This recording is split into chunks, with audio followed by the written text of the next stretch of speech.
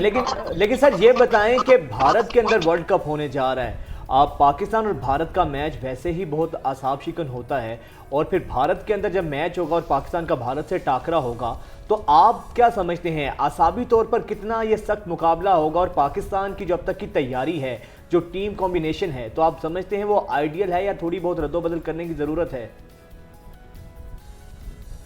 دیکھیں, home ground کا advantage تو ضرور بھارت کو حاصل ہوگا, اور پچھلا آئی پی ایل بھی وہ کھیل رہے ہیں, پھر ابھی وہ سیریز بھی کھیلے ہیں, اور اس کے علاوہ ان کو کافی میچز جو ہیں وہ وہاں پر کھیلے, مکمل تیاری وہ کر رہے ہیں. لیکن انہوں نے ابھی سے جو ہے پاکستان پر پریشر ڈالنا شروع کر دیا. ابھی آپ نے سابق کپتان گنگولی کا ایک بیان سنا ہوگا کہ ہم پاکستان سے جو میچ ہے اس کو اتنا اہم نہیں سمجھتے, ہمارا جو سب سے بڑا میچ ہوگا وہ آسٹریلیا سے ہوگا. تو وہ اس طرح کا پریشر بھی پاکستان پہ ڈال دیں گے تاکہ پاکستان تھوڑا سا ہلکا آئے اور پاکستان کی جو ہے وہاں پر اس طرح کی پرفارمنس نہ دے پائے. لیکن اگر آپ دیکھیں پاکستان کی ٹیم کی جو بیلنس ہے اس کو اگر دیکھیں تو آپ کے پاس شروع کی 6 بلے باز بہترین کمبینیشن ہے, پھر آپ کے پاس جو 3 سے 4 فاسٹ بالر ہیں جس میں شاہین شاہ ہے, نسیم شاہ ہیں, یہ آپ کے پاس ایک حارث رؤف ہے, یہ ٹرمپ کارڈ ہیں آپ کے پاس. پھر وہاں اگر آپ اسپن اٹیک ہوتا ہے تو شاداب خان ہے, اور وہاں میں آپ کو بتاؤں تھوڑی سی ہمیں ایک مشکل ضرور ہوگی, وہ ہوگی اسپنر کی, کیونکہ اب اس پائے کے اسپنر نہیں ہے. میں یہی پوچھنا چاہ رہی تھی کہ ہمارے گراؤنڈز میں اور انڈیا کے گراؤنڈز میں ان کی پچ کیسی ہے؟ انوائرمنٹ گرمی ہوگی, اوبویسلی آب و ہوا تو ہماری سیم ہے, تو اسپنرز کی زیادہ ضرورت ہمیں ہوگی یا فاسٹ بالرز کی؟ انڈیا کی کنڈیشن, پاکستان کی کنڈیشن اور سری لنکن کنڈیشن آپ نے دیکھا ہوگا کہ ایک جیسی ہوتی ہیں, وہ زیادہ تر اسپنر کو جو ہے وہ مدد کرتی ہیں. اور اسی وجہ سے میں آپ کو بتاؤں کہ اب بھارت نے میچ, ایک تو ہوتی ہے میچ فکسنگ, اب انہوں نے پچ فکسنگ بھی شروع کر دی ہے. پچ فکسنگ یہ ہے, انہوں نے یہ کیا ہے وہ اس وجہ سے کہہ رہا ہوں کہ انہوں نے جو ہے ان کے پاس اسپنر ظاہر ہے, ان کے پاس 3 سے 4 بہترین اسپنر موجود ہیں, تو وہ کوشش کر رہے ہیں کہ ایسی پیچز پاکستان کے خلاف بنائی جائے جو اسپن کو مدد کرے, کیونکہ اگر وہ فاسٹ بولنگ پہ جاتے ہیں تو پاکستان ان کو کے مقابلے میں ان کی فاسٹ بولنگ بالکل بھی جو ہے وہ نہیں ہے. شاہین شاہ کے مقابلے میں ان کا کوئی بولر نہیں ہے, نسیم شاہ کے پائے کا ان کے پاس بولر نہیں ہے, حارث رؤف کے پائے کا ان کے پاس بولر نہیں ہے, تو یقینی طور پر وہ اسپنر پہ جائیں گے اور پاکستان کو پھنسانے کے چکر میں کہ اسپن کا جال بچھایا جائے اور پاکستان کو وہاں پر ہرایا جائے. تو یہ چیزیں ہیں. لیکن پاکستان جو ہے وہ یہاں پاکستان کی کنڈیشن بھی ایسی ہوتی ہے, یہاں یہ لوگ ڈومیسٹک کھیلتے ہیں, پھر جو ہمارے پی ایس ایل ہوتا ہے تو اس میں اچھے اسپنر بھی ہوتے ہیں, لیکن آپ کو میں بتاؤں کہ ہمیں ایک آدھ اسپنر کی کمی وہاں پر ضرور محسوس ہوگی, کیونکہ ہمارے پاس کوئی پائے کا آف اسپنر نہیں ہے. بالکل ٹھیک ہے, بہت شکریہ. بدیع الزماں صاحب ہمارے ساتھ موجود تھے, اور یہ تیاریاں تو ہماری بہت زیادہ میں کہتی ہوں کہ اعلیٰ پائی کی ہیں, اور جو کانفیڈنس ہے نا اس وقت ہماری ٹیم کا, تو مجھے یہ سمجھ نہیں آئی کہ کیا وجہ ہے کہ ورلڈ کپ میں ہم بھارت سے کیوں نہیں جیتتے. ایک آدھی دفعہ ایسا ہوا ہے, ورنہ ہمیشہ سے ورلڈ کپ جب بھی ہوا ہے, اور بھارت ویسے اگر اوور آل میچز کا اس کا وہ کیا جائے, کمپیریزن موازنہ کیا جائے, تو پاکستان زیادہ میچز جیتا ہوا ہے بھارت سے. لیکن ورلڈ کپ کے اندر آگے پتہ نہیں کیا ہوتا ہے. اس دفعہ تو ویسے ہی بھارت میں ہونے جا رہا ہے, تو ہمیں بڑی تگڑی تیاری کی ضرورت ہے. خیر, یہ تو بھارت کے ورلڈ کپ کے حوالے سے ہم نے بات کی. اب بھارت سے ہی ایک اور خبر آپ کو دیتے ہیں. محبت کی بڑے چرچے ہمیں شعر و شاعری میں سننے کو ملتے ہیں, دیکھنے کو ملتے ہیں, لیکن بھارت میں ایک ایسا واقعہ پیش آیا ہے جو بہت اس وقت سوشل میڈیا کا, محبت کا واقعہ تو نہیں, بے وفائی کا واقعہ تو کہہ سکتے ہیں, کہ ایک دونوں میاں بیوی تھے جی, تو شوہر نے بڑے خرچے اٹھا کر, اپنا پیٹ کاٹ کر اپنی بیوی کو تعلیم حاصل کروائی, تعلیم دلوائی. تعلیم حاصل کرنے کے بعد ایک جب وہ اچھی سرکاری نوکری پر لگی تو ان کو اس دوران کسی دوسرے شخص سے محبت ہو گئی. اچھا, وہ ان کے ہوم گارڈ تھے, ان کے وہی نا, ان کے ہوم گارڈ تھے وہ. اب وہ دیکھیں جس بیچارے نے خرچہ اٹھایا, جس نے اس کے لیے اتنی قربانیاں دی, اور کس طریقے سے اس نے بے وفائی کی اور دوسرے اس سے سارے فائدے لے کر دوسرے شخص کے ساتھ دوسرے شخص سے انہوں نے شادی. اچھا, اس سے بھی زیادہ الارمنگ بات یہ ہے کہ جب یہ ان کے شوہر کے ساتھ جو شخص کو پتہ چلا نا, جب اس شخص کو پتہ چلا کہ میری بیوی بے وفائی کر رہی ہے، فیس بک ان لاک رہ گیا اور میسیجز دیکھے اسے پتہ چلا. اس کے بعد اس نے کہا کہ اس طرح مت کرو، 2 بیٹیاں ہیں، ان کی جڑواں بیٹیاں ہیں. تو اس نے آگے سے کہا کہ میں تمہیں گرفتار کروا سکتی ہوں. لڑکی نے باقاعدہ دھمکیاں دی، تمہیں جہیز لینے کے الزام میں تمہارے پہ مقدمات بنوا سکتی ہوں. عدالت میں بڑی سٹوری چلی اور سوشل میڈیا پر کیا انہوں نے جو ہے وہ کیا. اچھا یہ خاکروب تھا جس نے پیٹ کاٹ کاٹ کر اپنی بیوی کو اعلیٰ تعلیم دلائی. کس طرح رو رہا ہے وہ دیکھیں اس بیچارے کے ساتھ کتنی ناانصافی. انصافی تو بہت چھوٹا لفظ ہے. بے وفائی کی اس سے بڑی مثال کیا ہوگی؟ تو ایک بے وفا شخص کے ساتھ رہنے سے بہتر نہیں ہے کہ آپ نے اسے گڈ بائی کر دیا، بجائے کہ آپ بے وفا شخص کے ساتھ رہیں تو بہتر نہیں ہے کہ ٹھیک ہے بھائی تو اپنے راستے میں اپنے راستے. اس کے علاوہ دوسری آپشن کوئی نہیں تھی نا. اس کے علاوہ تو دوسری آپشن کوئی نہیں تھی. جی اچھا اب اس کے شوہر نے اس چیز کو تو قبول کر لیا ہے کہ ٹھیک ہے میرے ساتھ جو اس نے غلط کیا، اب اس نے بھی بدلہ لینے کی ٹھان لی ہے. اس نے کہا کہ میرے پاس اس خاتون کی جو ان کی سابقہ بیوی ہیں ڈائری ایسی ہے جس میں ان کی کرپشن کے ثبوت ہیں. اب میں بھی ان کے خلاف کرپشن کے کیسز سامنے لے کر آؤں گا. اب یہ محبت جو ہے جنگ میں تبدیل ہو گئی. اور اس پر اتنے گانے سوشل میڈیا پر لگ رہے ہیں اور کہہ رہے ہیں پوری فلمی سٹوری ہے اور اس پر تو فلمز بننی چاہیے. اور بڑا ایک سوشل میڈیا پہ طوفان آیا ہوا ہے اس سٹوری کے بعد سے. تو آج کے ٹائم میں ویسے جیسے بہت سی چیزیں آرگینک نہیں رہی ہیں تو محبت بھی آرگینک نہیں رہی ہے. محبت میں بھی ملاوٹ ہو گئی. خیر یہ تو بڑی دیر سے ملاوٹ کے محبت کے قصے سنتے آ رہے ہیں، بٹ میری تو ملاوٹ سے پاک محبت اب کہیں پر بھی نہیں. ملاوٹ سے پاک دودھ نہیں ملتا تو محبت کا. بریک کے بعد ملتی ہے. بریک کے بعد ایک دفعہ پھر سے آپ کو خوش آمدید کہیں گے. ناظرین ویسے تو ہم یقیناً بینگ اے مسلم ہمارا ایک ایمان ہے، اور ایمان یہ ہے کہ زندگی جو ہے یہ اللہ تعالیٰ کی نعمت ہے، اور یقیناً زندگی اللہ تعالیٰ کی طرف سے دی گئی ہے ہمیں. اور اسلام میں خودکشی کو بہت حرام قرار دیا گیا ہے. حرام اس لیے قرار دیا گیا ہے کہ زندگی اللہ تعالیٰ کی طرف سے ایک خوبصورت تحفہ ہے اور یہ ایک ہی دفعہ آپ کو ملتی ہے. لیکن ہم دیکھتے ہیں کہ کچھ لوگ حالات سے اتنے تنگ آتے ہیں آئے روز. جب کہ ہمارے معاشی حالات خراب ہوئے ہیں ہم دیکھتے ہیں کہ اچھا معاشی حالات خراب ہوں یا پھر ہم اکثر واقعہ دیکھنے کو ملتے ہیں کہ ایک خاتون نے بچوں سے پوری فیملی لگا دی، خودکشی کر دی، پہلے بچوں کو مارا پھر کر لیا. ابھی جو بڑا دردناک اور افسوسناک واقعہ پیش آیا ہے 2 روز قبل، جہانگیر ترین صاحب جو کہ استحکام پاکستان پارٹی کے سربراہ ہیں، بڑی پاکستان کی سیاسی شخصیت ہیں، ان کے بھائی عالمگیر ترین صاحب جو کہ معروف کاروباری شخصیت تھے، اور اس کے علاوہ جو پی ایس ایل تھی ملتان سلطانز اس کے مالک اور P S L Multan Sultans کے مینیجنگ ڈائریکٹر بھی تھے، انہوں نے خودکشی کی. یہ فوٹیج میں آپ ان کو دیکھ بھی سکتے ہیں. اچھا اکثر لوگ یہ بات کرتے ہیں کہ خودکشی کا جو سب سے زیادہ وجہ ہوتا ہے وہ غربت ہوتی ہے نا، غربت سے تنگ آ کر خودکشی کرتے ہیں. لیکن دنیا بھر میں ہم نے دیکھا ہے کہ ایسے لوگ، خاص طور پہ خودکشی کا رجحان ترقی یافتہ ممالک میں، جو ممالک مادی طور پر فائنینشلی بہت زیادہ مضبوط ہیں اور وہ لوگ جو کہ مالی آسودگی سے بھرے ہوئے ہیں، ان کے اندر یہ رجحان بہت زیادہ پایا جاتا ہے. اچھا یہ تو ان کو کیا غربت ہو گئی، لیکن پھر بھی انہوں نے بیماری سے تنگ آ کر ڈپریشن میں آ کر انہوں نے خودکشی کر لی ہے. 63 سال کی ان کی عمر تھی اور معروف کاروباری شخصیت. شادی نہیں کی تھی، البتہ انگیجمنٹ ان کی ہوئی تھی. کچھ میڈیا پر خبریں تو چل رہی ہیں اور اپنے علاج کی وجہ سے کوئی سکن کی انہیں بیماری تھی، کوئی آنکھوں کی بیماری تھی، جس کی وجہ سے تنگ آ کر انہوں نے اب خودکشی کر لیا. اچھا یہ کوئی پہلا واقعہ نہیں ہے. اس سے پہلے 2013 میں آپ کو یاد ہوگا سنوکر چیمپئن ماجد علی، انہوں نے بھی اسی طرح سے حالات سے تو تنگ آ کر زندگی کا خاتمہ کر لیا تھا، ڈپریشن میں آ کر. جب اللہ تعالیٰ آپ کو عزت دے دیتا ہے اور آپ کہیں پیک پر چلے جاتے ہیں اور اس دنیا میں سب لوگ آپ کو جانتے ہیں، آپ کا انفلوئنسڈ شخصیات میں آپ شامل ہوتے ہیں، تو پھر اس کے بعد اس کو مینٹین رکھنا وہ بڑا مشکل ہوتا ہے. اور پھر اس کے بعد وہ ماجد علی نے بھی اسی طرح سے کیا کہ چیمپئن بننے کے بعد، میڈلز جیتنے کے بعد جو ہے انہوں نے اپنی جان لے لی. اچھا اس کے علاوہ اب میں آپ کو بتاؤں گی ایسی شخصیات کہ آپ دنگ رہ جائیں گے کہ انہوں نے بھی ٹرائی کیا ہے، they try to kill their self, انہوں نے سوسائڈ کرنے کی کوشش کی ہے. آپ کو یاد ہوگا جو بڑے فیمس ایکٹر تھے ننا رفیع ان کا نام تھا، انہوں نے بھی جو ہے وہ سوسائڈ کرنے کی کوشش کی تھی. اس کے علاوہ سشانت سنگھ راجپوت جن کے بارے میں بھارتی فلمی اداکار تھے اور کتنے بڑے اور اداکار تھے، انہوں نے بھی خودکشی کی تھی. مائک ٹائسن، شہزادی Diana, Angelina Jolie, Michael Jackson, سب لوگوں نے سوسائڈ کی اٹیمپٹ کی ہے. برٹنی سپیئرز، آپ یہ دیکھیں ایسے نام ہیں کہ آپ دنگ رہ جائیں گے کہ بھئی یہ کس قسم کے، ان کو کیا ضرورت ہے، وہ غریب تھوڑی ہیں. خودکشی اپنی زندگی کا خاتمہ کرنے کا سوچتے کیوں ہیں؟ اسی پر بات کرنے کے لیے ہم معروف سائیکیٹرسٹ ڈاکٹر صداقت علی صاحب ہمارے ساتھ موجود ہیں. بہت شکریہ سر آپ کے وقت کا. اچھا ڈاکٹر صاحب یہ بتائیے گا سر, خودکشی یہ سوچ کا اس کا آنا ہی بہت بڑی ایک الارمنگ چیز ہے.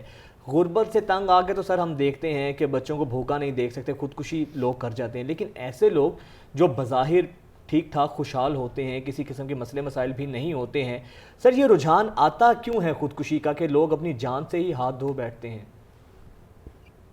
خودکشی کسی نہ کسی بیماری کی علامت ہے. جیسے بخار کسی نہ کسی بیماری کی علامت ہوتا ہے, اسی طرح خودکشی ایک علامت ہے جو کہ زیادہ تر میجر ڈپریسو النس یعنی ڈپریشن کی شدت والا جو ڈس آرڈر ہوتا ہے, یا جسے بعض اوقات ہم انڈوجینس ڈپریشن بھی کہتے ہیں, یا شکیزوفرینیا جس میں برین میں باقاعدہ مسائل ہوتے ہیں اور بہت شدید بیماری ہوتی ہے جو ذہنی صحت کو متاثر کر دیتی ہے اور ڈل کر دیتی ہے ذہنی صحت کو, حصے بکھرے کر دیتی ہے اس کے. یا پھر بائیپولر ڈس آرڈر جس میں موڈ اور مزاج کا بہت اتار چڑھاؤ ہوتا ہے اور ڈپریشن کے فیز بیچ میں آتے ہیں.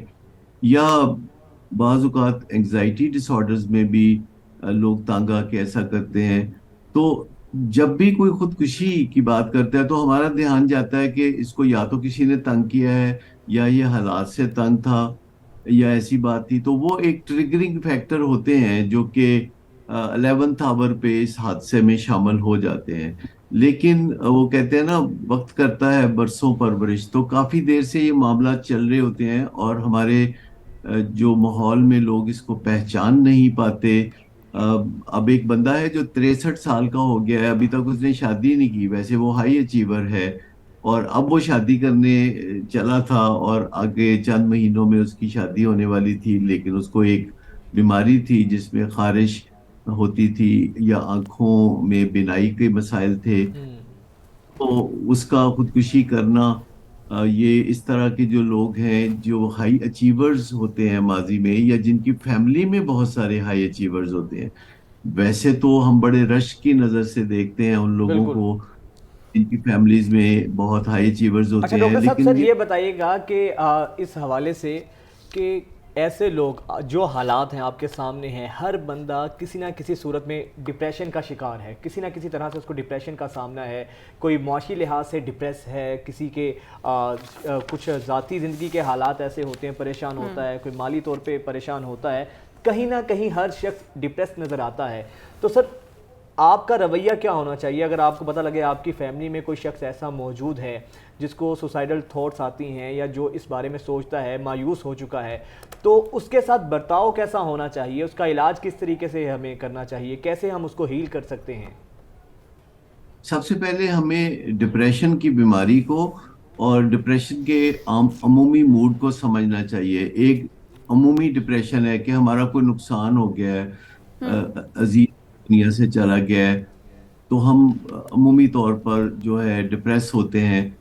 اس کا خودکشی سے کوئی تعلق نہیں ہوتا, یہ ہمارا حالات کے مطابق جو سنکرونائز کرتا ہے خراب موڈ جسے ہم ڈپریشن کہتے ہیں, تو اس کو ہم بیماری نہیں کہتے. بیماری وہاں سے ہوتی ہے جب ہمارے حالات تقریباً بہترین ہوتے ہیں اور ہر طرف جو لہر بہر ہوتی ہے خوشحالی کی, لیکن ہمیں مرنے کے خیال آتے ہیں, تو یہ ایک بیماری کی علامت ہے جس کا علاج ہونا چاہیے. اور علاج سب سے پہلے میڈیسن سے ہوتا ہے, بایولوجیکل ٹریٹمنٹ ہوتا ہے جو سٹارٹ ہوتا ہے. باتوں سے معاملات جو ہے مکمل نہیں سلجھائے جا سکتے.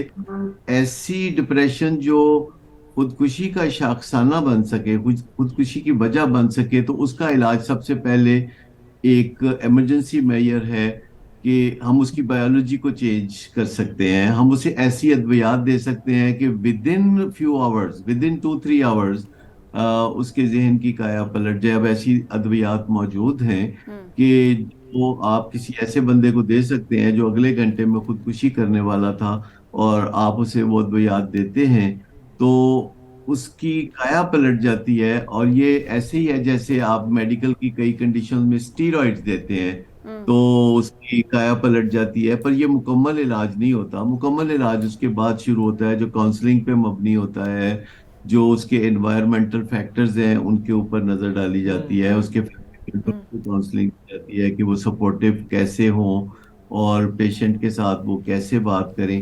لیکن اگر کوئی بالکل ٹھیک ہے, بایولوجیکل ٹریٹمنٹ تو پہلے ہوتا ہے, لیکن یوز آف ایکسیسو انٹرنیٹ یہ بھی ایک کہا جا رہا ہے, اسپیشلی جو ڈرگس ایڈکٹ ہوتے ہیں ان میں سوسائڈل تھاٹس بہت زیادہ ہوتے ہیں. مطلب ایسی کون سی برائیاں ہیں اس معاشرے کی جن کی وجہ سے لوگ, کیونکہ پاکستان میں ایک اندازے کے مطابق ویسے تو کوئی ایگزیکٹ فیکٹس اینڈ فگرز نہیں ہیں, لیکن ہر 1 گھنٹے میں ایک شخص خودکشی کر رہا ہوتا ہے, تقریباً ہفتے میں 30 سے 35 لوگ جان سے جاتے ہیں سوسائڈ سے. تو آخر کیا ہمارے معاشرے کی برائیاں ہیں غربت کے علاوہ؟ اس کا میں بتاؤں کہ یہ جو فگرز آپ نے بتائے ہیں یہ بہت کم ہیں, اس سے زیادہ لوگ خودکشی کرتے ہیں, اور بہت ساری خودکشیاں منظر عام پر نہیں آ سکتی کیونکہ میڈیا سب کو کور نہیں کر سکتا. میڈیا اس وجہ سے کور کرتا ہے, جیسے کل واقعہ ہوا تو وہ چونکہ ایک مشہور آدمی کے بھائی تھے تو میڈیا نے اس کو جو کوریج دی وہ عام آدمی کو تو میسر نہیں ہوتی, تو بہت زیادہ لوگ خودکشیاں کرتے ہیں. اور یہ آپ یوں سمجھیں کہ دنیا بھر میں جو مرڈرز ہوتے ہیں خودکشیوں کی تعداد اس سے ڈبل ہوتی ہے, یعنی جو دوسروں کے ہاتھ انسان مرتے ہیں اپنے ہاتھوں ان سے 2 گنا انسان مرتے ہیں. اور سالانہ تقریباً 10 لاکھ لوگ جو ہیں دنیا بھر میں خودکشی کرتے ہیں, اور اس میں کوئی تخصیص نہیں ہے کہ ایک طرف ڈنمارک اور جاپان میں آپ دیکھیں خودکشی کی شرح بہت ہائیسٹ ہے, دوسری طرف افریقہ کے ممالک جہاں کھانے کو روٹی نہیں, پینے کو پانی نہیں, وہاں خودکشی سب سے کم ہے, اور پاکستان انڈیا میں کہیں ہم درمیان میں فال کرتے ہیں.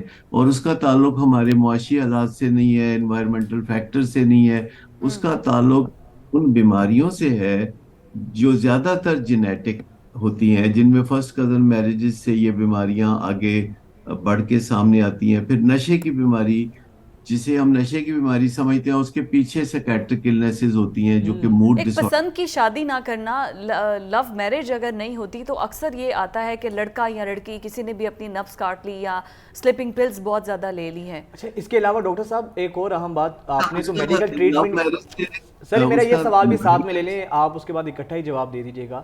ڈاکٹر صاحب آپ نے میڈیکل ٹریٹمنٹ کی تو بات کی ہے, لیکن سر ایک بہت بڑا فیکٹر ہے جس کو کہا جاتا ہے, اکثر لوگ ہمارے خاص طور پہ مذہبی طبقہ وہ یہ کہتے ہیں علماء کرام کہ اسپرچول ہیلنگ جو ہے نا اس کا ہونا بہت ضروری ہے. آپ فائنینشلی یا میٹیریلسٹکلی آپ بہت زیادہ اسٹرانگ ہوتے ہیں, لیکن کہیں نہ کہیں اندر کی ایک آئسولیشن ایسی ہوتی ہے یا کہیں آپ ہیل نہیں ہو پاتے ہیں, ایک انر سیٹسفیکشن جس کو کہا جاتا ہے. کہتے ہیں کہ اس کے نہ ہونے کی ایک بڑی وجہ بھی خودکشی ہوتی ہے, تو اس پہ بھی ذرا روشنی ڈالیے گا, یہ بھی ایک اہم فیکٹر ہے اس میں. اسپرچول جو میٹرز ہیں ان کا مذہب سے کوئی تعلق نہیں ہوتا. اسپرچول میٹرز تمام مذاہب میں کامن ہوتے ہیں, تمام انسانوں میں کامن ہوتے ہیں, اور ہمیں اپنی زندگی میں ادوار کا سامنا ہوتا ہے. پہلا دور 25 سال کی عمر تک ہوتا ہے جب ہم اپنی نشو و نما کرتے ہیں, تعلیم حاصل کرتے ہیں, پھر 25 سے 50 سال تک رفلی ہم نے دنیا میں جو کارنامے کرنے ہوتے ہیں, جو معلومات اور شہرت بنانی ہوتی ہے وہ ہم بناتے ہیں. یہاں سے پھر ہمیں آگے مسائل زیادہ پیش آتے ہیں کیونکہ ہم آگے پھر اور وہی کچھ زیادہ کرنا چاہتے ہیں جو پہلے کم کرتے رہے, جبکہ اب ہمیں کچھ مختلف کرنے کی ضرورت ہوتی ہے, اور ہمیں اپنا جو رخ ہے ایک دوسرا حلہ جو ہے جسے اسپرچول حلہ کہیں گے یا روحانی کہیں گے, تو اس طرف جانے کی ضرورت ہوتی ہے. جب ہم اطمینان کی منزل بناتے ہیں, جب ہم خوشی کی منزل بناتے ہیں, جب ہم رشتے ناتوں کی منزل بناتے ہیں, تو رفلی 50 سال کی عمر کے بعد یہ ڈائریکشن ہے. اب دیکھیں کہ جتنے بھی بڑے لوگ تاریخ میں ہوئے, جن کے بڑے بڑے نام ہوئے, جن کے کارنامے بہت عیاں ہیں, ان کا جو انجام ہے 60-70 سال کی عمر میں بہت میزریبل ہوا, اور انہوں نے نشے کی خوشی کی ہے, اس میں بڑے بڑے نام ہیں.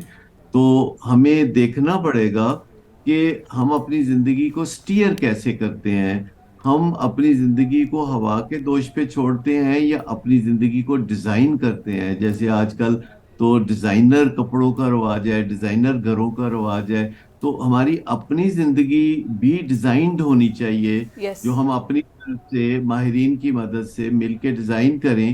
باقی اللہ کو منظور ہے, لیکن ہم اپنی طرف سے جو ڈیزائننگ کریں تو اللہ تعالیٰ تو اس ڈیزائننگ کو بڑھاوا دے گا. اس نے ہمیں بنایا ہے, اور جس نے ہمیں بنایا ہے ہم اس کے بندے کو اگر ڈیزائن کرتے ہیں زندگی کو تو اللہ تعالیٰ تو ہمیشہ ہمیں بڑھاوا دے گا. تو یہ سوچیں جو ہوتی ہیں اپنے آپ کو. اچھا ڈاکٹر صاحب سر لاسٹلی یہ بتائیے گا کہ انسانی رویے جو ہیں وہ بہت میٹر کرتے ہیں اور بہت اہمیت کے حامل ہوتے ہیں. اکثر لوگوں کی خودکشی کی وجوہات یہ ہوتی ہیں کہ جو اپنے ہوتے ہیں تو وہ ان کو چھوڑ جاتے ہیں, آئسولیشن کا شکار ہو جاتے ہیں, کچھ لوگوں کے تانے, کچھ آپ کے جو سراؤنڈنگ میں لوگ ہوتے ہیں ان کے رویوں سے بہت بیزار ہو کر لوگ خودکشی کرتے ہیں. تو کولیکٹیو سوسائٹی کا بیہیویئر کیسا ہونا چاہیے, کیونکہ یہ بہت اہم چیز ہوتی ہے کہ جس سے لوگ جو ہیں اس کی ایک وجہ قرار دے کر بھی خودکشی کرتے ہیں. اکثر جو لیٹرز چھوڑتے ہیں, جو اکثر لوگ پیغامات چھوڑتے ہیں کہ کسی کے رویے سے تنگ تھے, اپنوں کی بے وفائی, پھر کوئی ایسے معاملات, اور وہ اس انجام سے دوچار ہوتے ہیں. پھر پہلی بات تو بتاؤں کہ سوسائڈ نوٹ میں عام طور پر لوگ دوسروں کو بلیم نہیں کر رہے ہوتے, وہ اپنے آپ کو بلیم کر رہے ہوتے ہیں اور اپنے آپ کو پنشیبل سمجھ رہے ہوتے ہیں, اپنے آپ کو تکلیف دہ موت کے سپرد کرنے کا ایک ان کے اندر پیشن پیدا ہو جاتا ہے نیگیٹو قسم کا. لیکن جو آپ رویوں کی بات کر رہے ہیں معاشرے میں, تو رویے اصل میں پیچھے نظریات کی وجہ سے ہوتے ہیں, جو کہ معاشرے میں ہمارے نظریات کچھ ایسے ہیں جو کمپیٹیٹیونیس ہے. جب ہم اپنے بچے کو کہتے ہیں کہ تم نے کلاس میں ٹاپ کرنا ہے, تو یہ نظریہ ہی ہے جو کہ خطے کی بنیاد بنتا ہے. جب ہم کھیل کے اندر ہار جیت کو زندگی میں بھی لے آتے ہیں, جب ہم بیوی کو یا خاوند کو ہرانا چاہتے ہیں, جب ہم اپنے لوگوں کو نیچا دکھانا چاہتے ہیں, جب ہم اپنے سامنے والے گھر سے بہتر زندگی گزارنا چاہتے ہیں اور اس کو دیکھ دیکھ کے اپنے آپ کو سڑتے کٹتے رکھنا چاہتے ہیں یا اسے شکست دینا چاہتے ہیں, تو اس سے کہیں بہتر ہے کہ آپ پرسنل ایکسیلنس میں چلے جائیں. پرسنل ایکسیلنس کا مطلب ہے کہ ورکنگ آن می فرسٹ کے فارمولے پہ چلے جائیں, کہ اپنی ذات کو اس طرح سوارے بنائیں کہ آپ کے نتائج بہتر ہوں, اور کسی سے مقابلہ کرنے کی بجائے آپ اپنے آپ کو بہتر سے بہتر بنا کے پچھلے دنوں سے مقابلہ کر کے بینچ مارکنگ کر کے آگے اپنے آپ کو بہتر بنائیں. تو جو کمپیٹیٹیونیس ہے معاشرے میں, جسے ہار جیت کہا جاتا ہے, اس کی جگہ آج کل دنیا میں ون ون کو رواج دیا جا رہا ہے کہ آپ بھی جیتے, دوسرے لوگ بھی جیتے. اور یہ جو کائنات ہے اس میں کوئی چیز بھی قحط زدہ نہیں ہے. یہ کائنات میں ہر چیز ابنڈنٹ ہے, اور انسان ہمیشہ اس خدشے میں رہا کہ کل کو کھانے کو نہیں ملے گا, کل کو یہ نہیں ہوگا. اور ہارڈ شپ سے تو انسان کو اسٹرانگ بناتی ہیں. اگر کوئی مسئلے مسائل آتے ہیں تو یہ ہارڈ شپ سے, life is all about experience, آپ اگنور تو نہیں کر سکتے. Thank you so much doctor صاحب. سونا آگ میں ہی تب کر کندن بنتا ہے. اور دوسری اہم چیز یہ ہے کہ یقیناً یہ بہت بڑا المیہ ہے. ویسے تو ہمارا بینگ اے مسلم ہمارے بلیو ہے, اسلام میں کہا گیا ہے کہ مایوسی کفر ہے, اور خودکشی کی بڑی وجہ مایوسی ہوتی ہے. آپ جب حالات کے آگے شکست کھا جاتے ہیں, سرنڈر کر دیتے ہیں, تو ہمیں کم از کم اس لحاظ سے اپنے رویوں سے کم از کم ہم لوگوں کو مثبت اس میں کر سکتے ہیں. تو ہمیں یہ چاہیے کہ اپنے رویوں میں بہتری لے کر آئیں, مثبت لوگوں میں بیٹھیں اور مثبت رویوں کا اظہار کریں. بالکل ٹھیک ہے. اچھا ابھی ہم دوبارہ سے جو ہے وہ کرکٹ کی بات کرتے ہیں, اور تھوڑا لائٹر نوٹ پہ لے کے آئے. مجھے ایسی باتیں جب میں سنتی ہوں خود مجھے تھوڑا سا نا انزائٹی اور ڈپریشن فیل ہونے لگ جاتا ہے. لیکن کیا کریں گے, ان چیزوں کو کور کرنا بھی ضروری ہے, کرنا بھی ضروری ہے. اور یہ پھر یہ عالمگیر خان والی خبر کی وجہ سے جو ہے وہ بہت زیادہ ہو گیا تھا. مجھے لگتا ہے یہ جو وہ ڈپریشن سے پہلے ہم تمیم اقبال کی بات کرتے ہیں نا, کیسے وہ افسردہ ہو گئے تھے اور رونے لگ گئے تھے, اور وہ سب کچھ جذباتی مناظر ہیں. یہ ڈپریشن ہی ہے. ابھی ہم موسم کی بھی بات کرتے ہیں, اور یہ تمیم اقبال یہ فوٹیج کی ہم بات کر رہے تھے, کیسے انہوں نے اپنے آنسو کنٹرول کیے. It's another level of depression. I mean یہ ڈپریشن تو آپ کو that doesn't lead to suicide, but یہ بھی تو ایک ڈپریشن ہے. یہ ڈپریشن نہیں ہے, یہ ایموشنل ایک اٹیچمنٹ ہوتی ہے. آپ دیکھیں نا کہ ایک ایسی جگہ, مثلا آپ جب فیئرویل اسکول کالجز سے لیتے ہیں, تو جب جدائی ہوتی ہے تو آپ کے سینٹیمنٹس تو ہوتے ہیں, جذبات تو ہوتے ہیں, جذباتی وابستگی ہوتی ہے. اب تمیم اقبال اتنا بڑا نام ہے, جس کھیل نے ان کو اتنی عزت و شہرت دی, ظاہری بات ہے الوداع جب ان کو کیا جاتا ہے. فٹ بال میں دیکھیں بڑے بڑے کھلاڑی جو ہیں, جب وہ ریٹائرمنٹ کا اعلان کرتے ہیں, جب ان کا لاسٹ میچ ہوتا ہے, صرف وہی نہیں روتے, پورا کراؤڈ اسٹیڈیم کا جو ہوتا ہے ان کے ساتھ مل کے ان کے غم میں شریک ہوتے ہیں, رو رہا ہوتا ہے. بٹ خیر یہ تو ہم نے آنکھوں کی برسات کی بات کی, اب ذرا موسم کی برسات کی بات کر لیں. بارشیں بہت زیادہ ہو رہی ہیں, اور جب بارشیں زیادہ ہوتی ہیں تو پانی زیادہ آتا ہے, پانی زیادہ آتا ہے تو پھر سردار سرفراز صاحب ہمارے ساتھ موجود ہوتے ہیں, چیف میٹرولوجسٹ ہیں. سردار صاحب بہت شکریہ آپ کی آمد کا. سر یہ بتائیں کہ اتنی زیادہ بارشیں, 30 سالہ ریکارڈ ہی توڑ دیا بارشوں نے, سر یہ آگے کب تک سلسلہ جاری رہے گا؟ جی بہت شکریہ. دیکھیے یہ جو کرنٹ سپیل ہے یہ 9 یا 10 تاریخ تک ہے ایٹ لیسٹ. کچھ علاقوں میں 11 کو کی صبح تک بھی ہے لیکن زیادہ تر 10 تک ہے. تو آگے جو ہے نا 3 دن ایٹ لیسٹ اور جاری رہے گا یہ سپیل اسی طرح گیپس کے ساتھ. تو اس میں ظاہر ہے دوبارہ سے بھی امکان ہے خاص کر کل 8 جولائی کو کہ پھر کچھ ہیوی فالز ہو جائیں کسی ایریا میں. تو اگلے 2-3 دن رہے گا سپیل اسی طرح سے. اچھا تو سر یہ بتائیے کہ شدت کتنی ہوگی, انٹینسٹی کتنی ہوگی؟ اربن فلڈنگ کا تو خدشہ نہیں ہے. اور یہ بتائیے کہ کراچی اسپیسیفک, کیونکہ اب وہاں پر جو ہے وہ ڈرینیج سسٹم بہت ویک ہے, تو کراچی میں کیا معمول سے زیادہ بارشیں متوقع کی جا رہی ہیں؟ نہیں, کراچی میں اتنی اس طرح کی صورتحال نہیں ہوگی. یہاں جو سپیل ہے کراچی میں 8 اور 9 کو ایک طرح سے زیادہ امکان ہے بارش کا, لیکن اس میں کوئی بہت زیادہ انٹینسٹی اس کی اس طرح سے نہیں ہوگی جیسے کہ خدا نہ خواستہ لاہور میں ہوئی ہے. لاہور میں تو اصل میں ایک جو ہواؤں کی کنورجنس تھی یا جو لو پریشر ایریا تھا باقاعدہ وہ سمجھ لیں پورے اسٹیگننٹ رہا لاہور پہ ہی 1-8 دن 1.5 دن تک. وہیں اس کے گرد و نواح میں لاہور اور برابر میں انڈیا کا جو علاقہ ہے اس ایریا میں زیادہ نا, تو اس وجہ سے یہاں زیادہ ہوئی. کراچی میں جنرلی تو ماڈریٹ بارش ہے اور کسی جگہ پہ آئسولیٹڈ جگہوں پہ ہیوی فالز بھی ہو سکتے ہیں, لیکن اس طرح کی صورتحال ایمرجنسی والی نہیں, اس کا خدشہ نہیں ہے کراچی میں. باقی البتہ سندھ کے جو ڈسٹرکٹس ہیں ایسٹرن سندھ کے بالخصوص ٹھیک ہے. بہت شکریہ سردار.